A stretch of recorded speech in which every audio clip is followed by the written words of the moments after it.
Baxter Project.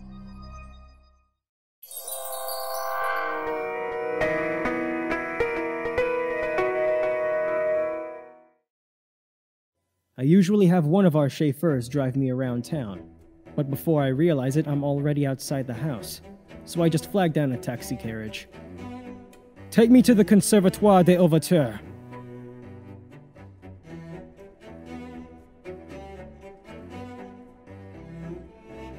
Once I've arrived at the Conservatoire, I quickly head to the main building, ignoring the gazes of students who are probably curious to see someone not wearing a student uniform.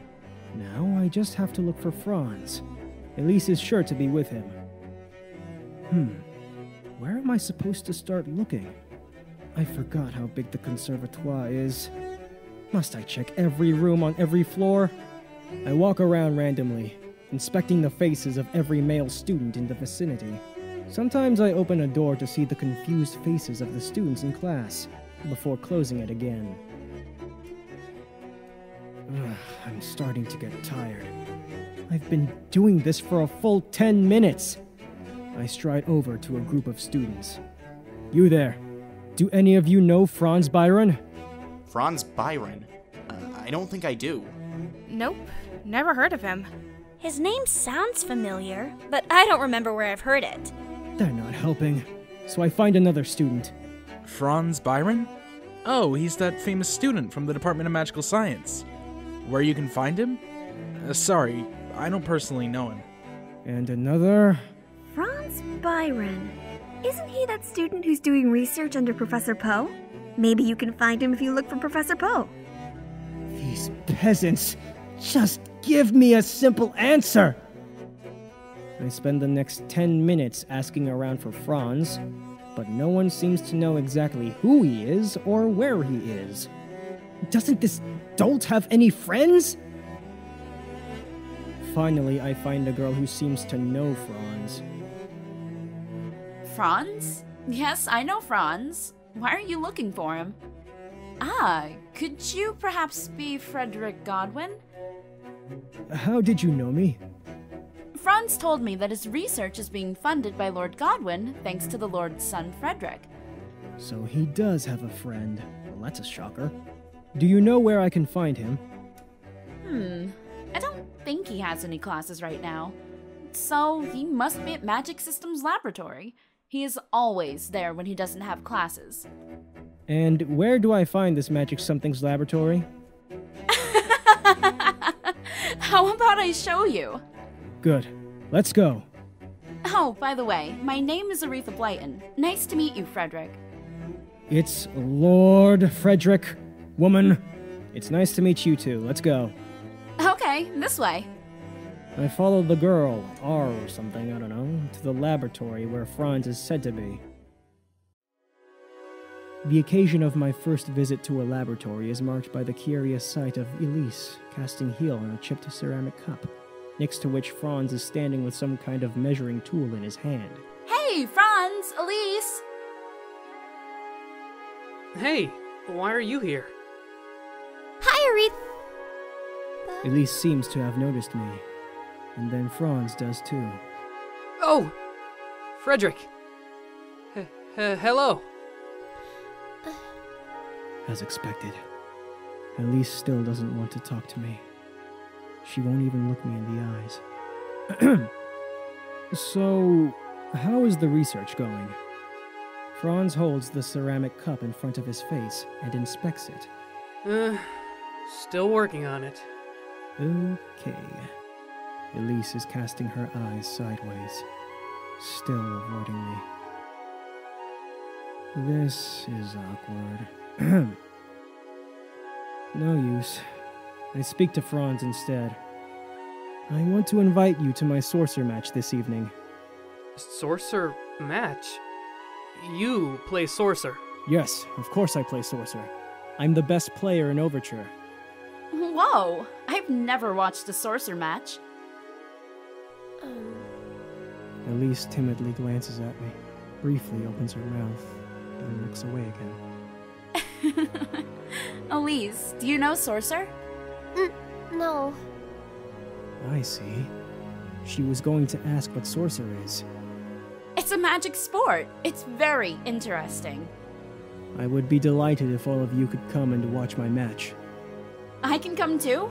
Wow, thanks. Oh, but this evening, huh? This is so sudden. I haven't told my mom. You don't have afternoon classes today, do you? Just go home earlier and tell her. I can take Elise to the stadium. Very good. I will see you there. Okay. Okay. Elise still isn't comfortable talking to me, so I don't see any point in hanging around here. She should be more amiable after the sorcerer match. Well, if you'll excuse me, I have to make preparations for tonight's battle. I leave the conservatoire and take a taxi carriage to the sorcerer stadium. Evening comes, and it's time for my match. Ladies and gentlemen, welcome to the National Sorcerer Stadium of the Kingdom of Overture. We have some exciting matches this evening, so sit tight and enjoy the show. I'm already standing at the center of the hexagon. My opponent is in front of me, and the 6 crystal balls are floating above the 6 vertices. All around us, thousands of spectators are watching. For our first match, we have the most promising sorcerer in the teenage group, Frederic Godwin. Some of you may remember how our young Lord Godwin even defeated Commander Wolf of the Dragoons last Wednesday. Taking a glance at the VIP seats, I see Elise, Franz, and Aretha sitting in the front row. I ensured that they received the best seats in the house. And his opponent, Gustav Nabokov. My opponent is a young man around my age, whose name I have never heard before. Probably a rookie player. All right, cue the awesome fight music. Following a signal from the referee, the orchestra opens up the match with a moderately fast and elegant piece. It keeps one on edge, but not so much as to send one into a panic. My objective, as with every match, is to destroy 2 of my opponent's 3 crystal balls while protecting my own crystals. If 2 of my 3 crystal balls get destroyed, it will be my loss. Gustav is already gathering his power, courage, so I have to begin preparing my attack as well. He will likely attack with fire, so should I counter with my own fire? No, that won't do. My gifted magical traits are willpower and compassion. But because I don't like using compassion magic, I always use courage. However, Elise is watching this match. She is gifted in courage, so I can't let her see how my weak fire is. There is no other choice. I'll have to win with sheer willpower. Just as I start gathering willpower, Gustav suddenly twists his body and turns his back to me, firing a fireball at one of my crystals on his side of the arena. Summon! Rookie mistake number 1. Shooting at a crystal behind your starting position as soon as the match begins is certainly an effective strategy to destroy one of your opponent's crystals. You are closer to that crystal than your opponent is, and since you're standing between it and him, it is very difficult for your opponent to protect that crystal. It's almost guaranteed that you will successfully break your opponent's crystal. However, no professional sorcerer players use this strategy. Why? Because it is also a surefire way to make sure that you'll lose the match. In order to aim and attack the crystal behind you, you have to turn away from your opponent, exposing your back to him, leaving you completely vulnerable. Summon! A barrage of rocks takes form above Gustav's exposed back and rain down mercilessly onto him. The rocky downpour topples him over, causing his body to clash against the glittery marble floor with almost as much force as the rocks storming his body.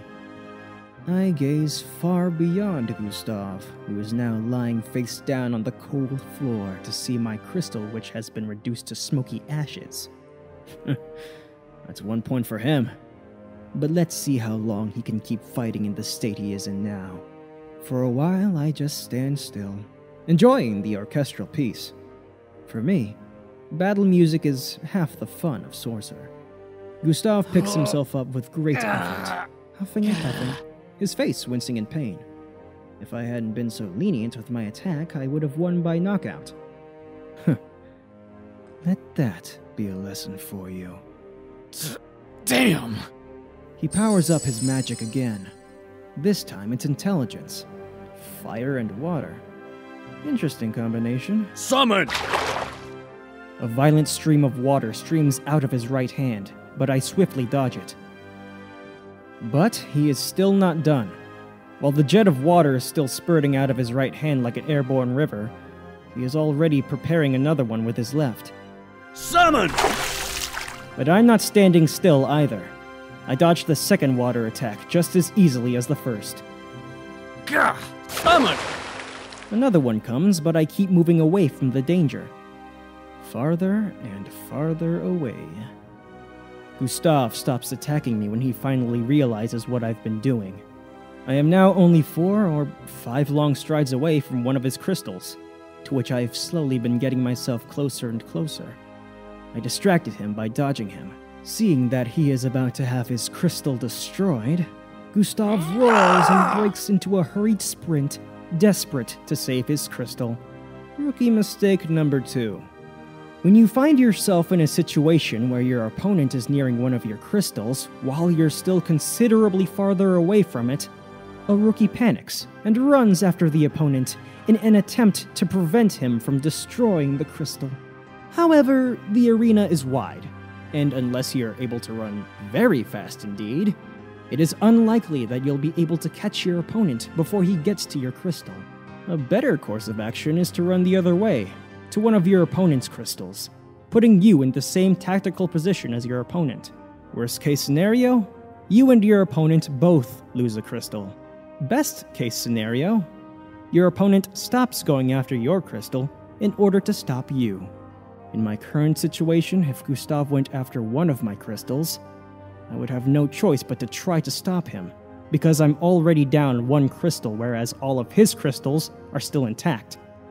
Yet he is now frantically running at me as though his pants were on fire. Son.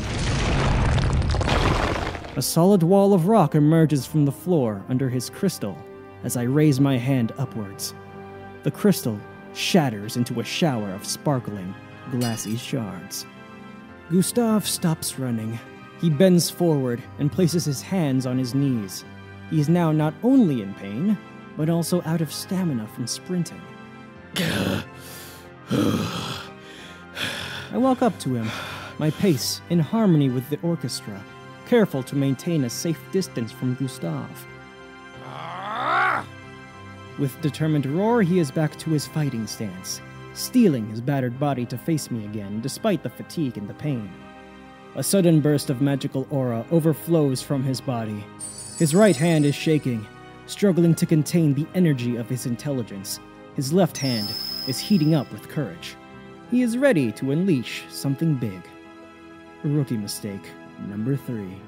When you find yourself in a much poorer physical condition than your opponent, you resort to a desperation attack in the hopes of damaging your opponent enough to even out the odds.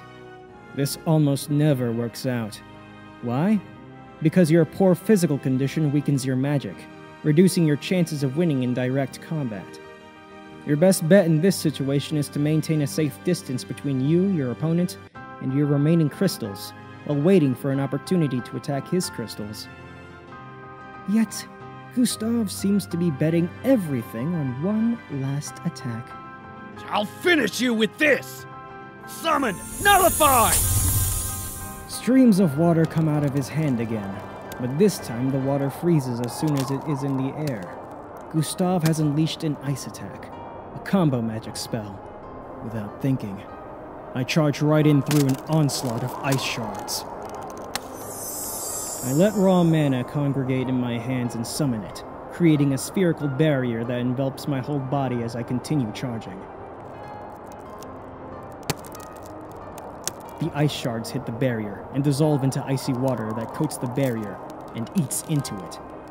Within seconds, my barrier is blasted away to nothingness, but it has absorbed most of the ice magic. What remains of the attack is only enough to give me a chill, and I don't stop running.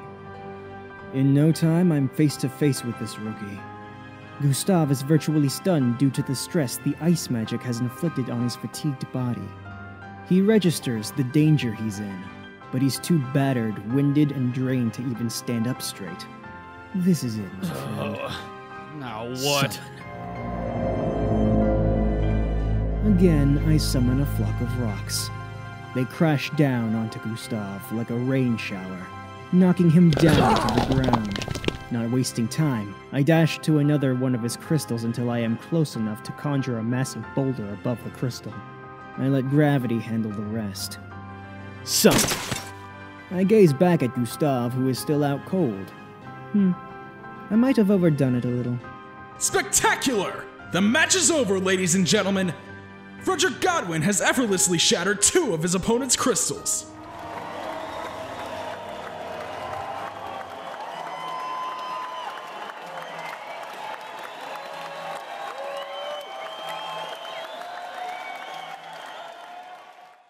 That was a really good match. Congratulations on your victory, Frederic. Yes, that was a great match! Congratulations.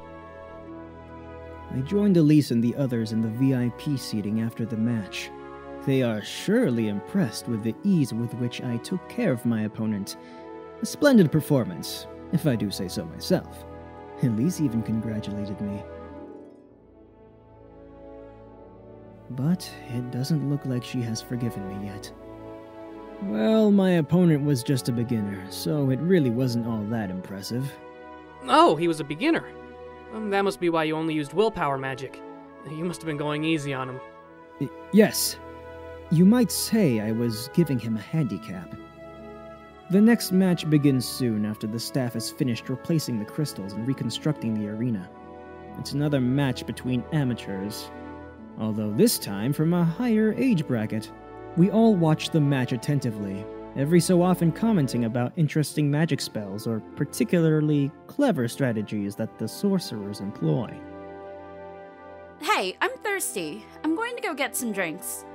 Oh, I'll go with you. I'm thirsty too.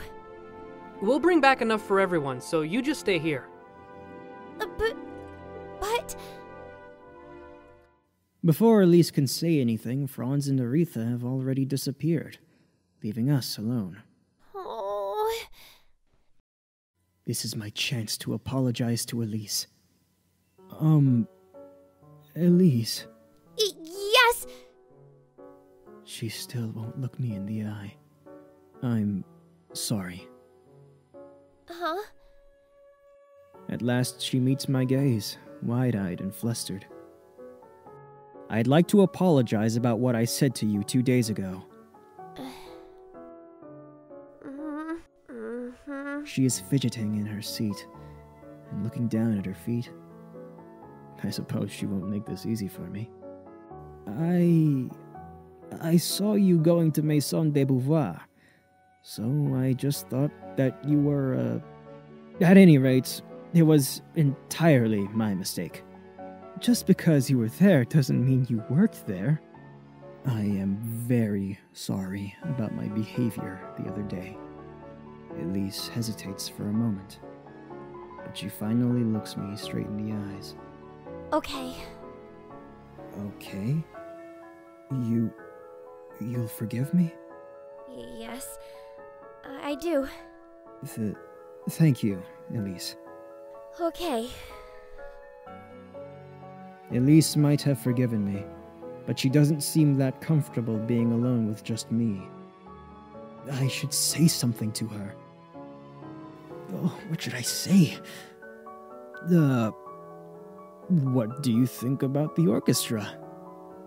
Elise's eyes sparkle as brightly as stars in the night sky when she hears my question. It makes me happy to see her enjoying herself. The music was wonderful. I didn't know orchestras were used at sporting events. This is like being at a concert, but more exciting. Yes, Symphony in C minor, Odora di Spirito Adolescente. A hauntingly beautiful piece indeed.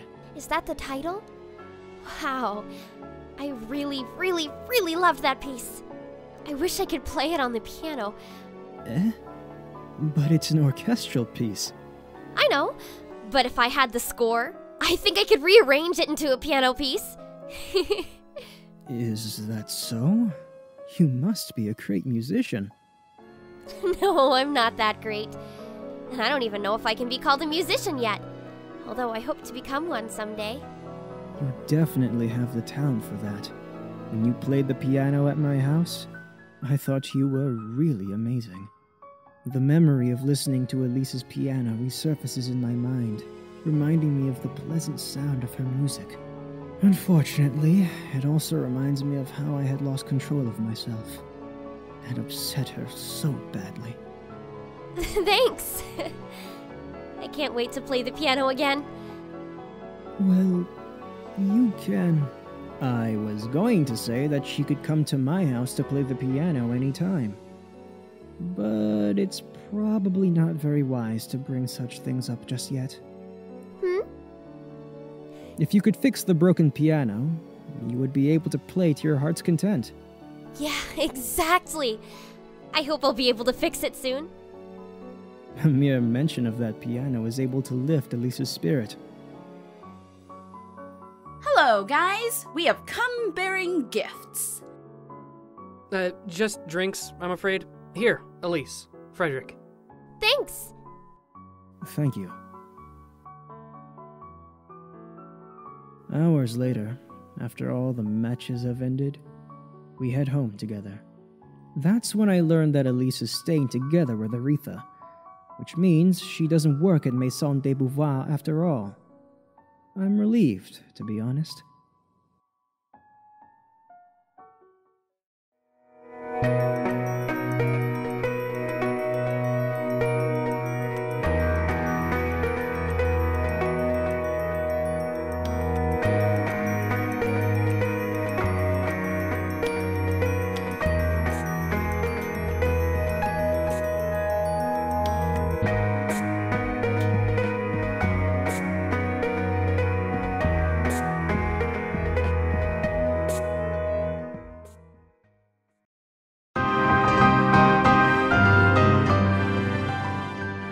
As I walk to the next bookcase, I glance at my chronometer. Normally I'd have gone to sleep, but now I want to do this for Elise. After you've rearranged the piece for piano, you can play it at my house anytime you want. Actually, Elise would rather play it on this piano, so she has to work on fixing it now. I don't see you making any progress with your research. When will she be able to play that piano, I wonder? Guys, please calm down. Now, will you stay the hell away from me? Or must I do the same to you? He just stays silent while looking at me unblinking. Let's go project!